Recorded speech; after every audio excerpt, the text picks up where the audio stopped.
Hey guys, welcome back to my YouTube channel. दोस्तों, आज के इस वीडियो में हम लोग फिर से यूरोप के एक और अद्भुत देश की सैर पर जाने वाले हैं। इसके अलावा यूरोप में स्थित एक बेहद ही खूबसूरत देश के बारे में कुछ ऐसी बातें जानेंगे जिसे देखने के बाद आपको इस देश में एक बार तो जाने का जरूर मन करेगा।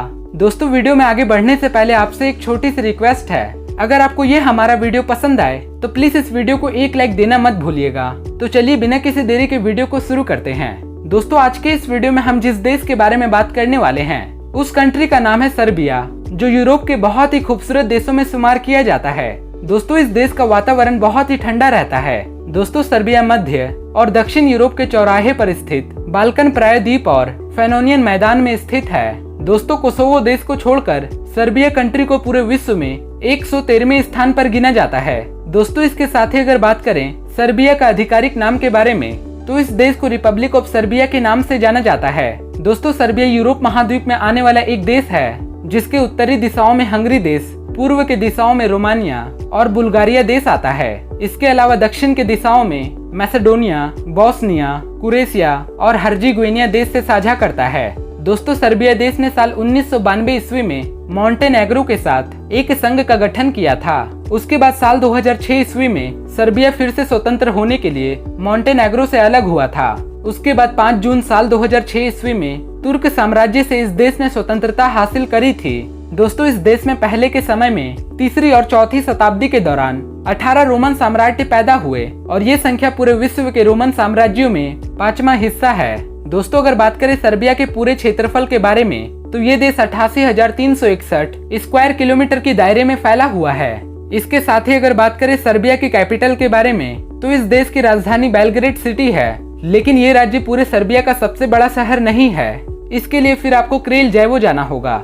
दोस्तों, इस देश की जमीनों को काफी उपजाऊ वाला जमीन माना जाता है, इसीलिए सर्बिया में 58% जमीनों पर सिर्फ खेती करी जाती है और इस देश का 31% हिस्सा पूरी तरह से जंगलों से घिरा हुआ है। दोस्तों, यूएन डाटा के एक रिपोर्ट के अनुसार सर्बिया में साल 2020 तक लगभग 87,38,000 की पॉपुलेशन वाली आबादी इस देश में अपना जीवन बिताते थे। दोस्तों, सर्बिया की 88% आबादी सर्बियाई भाषा बोलते और समझते हैं और इसीलिए इस देश के ऑफिशियल लैंग्वेज सर्बियाई को ही बनाया गया है। दोस्तों, पूरे विश्व में इस देश को उन देशों में गिना जाता है जहां पर हेल्थ केयर और एजुकेशन सिस्टम में काफी ज्यादा ध्यान देते हैं। सर्बिया हर साल अपने जीडीपी का 10% और एजुकेशन सिस्टम में 5% हर साल खर्च करता है। दोस्तों, मैं आपको बता दूं कि ये देश हर साल स्ट्रॉबेरी की खेती बहुत ही अधिक मात्रा में करता है और ये पूरे विश्व के अलग अलग देशों में स्ट्रॉबेरी एक्सपोर्ट करता है और इस व्यापार से सर्बिया को काफी ज्यादा मुनाफा भी मिल जाता है।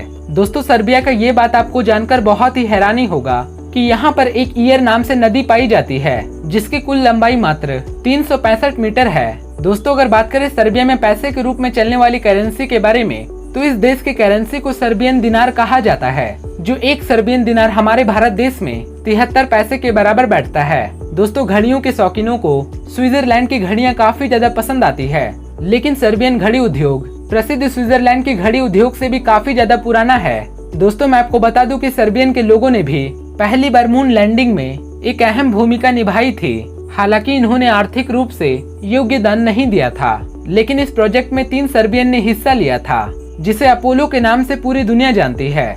दोस्तों, इसके अलावा सर्बिया एक लैंडलॉक कंट्री है जिसके चारों दिशाओं में कोई न कोई देश आता है। दोस्तों, पूरे यूरोप का सबसे बड़ा पत्थरगाह सर्बिया में ही मौजूद है और इसमें गेटों की संख्या 3 है, जिसमें पहला गेट को लिटिल पीरियड कहा जाता है, दूसरे गेट को बिग पीरियड और तीसरे गेट को ड्राई पीरियड कहा जाता है। दोस्तों, दुनिया के ज्यादातर घर और बिल्डिंग को अलग अलग मटेरियल, लोहा, लकड़ी, धातु और भी कई सारे चीजों से बनाया जाता है, लेकिन सर्बिया के माउंट में स्थित एक गांव है जिसका नाम है स्तारा प्लेराना, जो पूरी तरह से पत्थरों से बनाया गया है। दोस्तों, इस देश के पूरी पॉपुलेशन का 85% आबादी क्रिश्चियन को मानते हैं, 3% की आबादी में कैथोलिक धर्म के लोग आते हैं, वहीं 1% मुस्लिम धर्म को मानते हैं और बाकी के बचे अन्य धर्मों के निवासी बसते हैं। वैसे तो ये देश सुंदरता के मामलों में काफी ज्यादा खूबसूरत है, लेकिन सर्बिया देश की महिलाओं को यूरोप की सबसे सुंदर महिलाओं में से एक गिना जाता है। इसके अलावा यहाँ का नाइट लाइफ, मार्केट और यहाँ के लोगों का स्वभाव टूरिस्ट इंडस्ट्री को हमेशा बरकरार रखता है और इसीलिए हर साल लाखों की तादाद में टूरिस्ट इस देश में घूमने के लिए जाते हैं। तो दोस्तों, ये थी सर्बिया से जुड़ी कुछ अमेजिंग बातें। अगर आपको सर्बिया का ये हमारा वीडियो पसंद आया हो तो प्लीज इस वीडियो को एक लाइक जरूर दीजिएगा। अगर आप हमारे चैनल पर नए हैं तो इस चैनल को सब्सक्राइब करें और साथ ही नीचे बेल आइकन को जरूर दबा दें। फिर मिलता है अगले इंटरेस्टिंग वीडियो को लेकर, तब तक के लिए बाय बाय।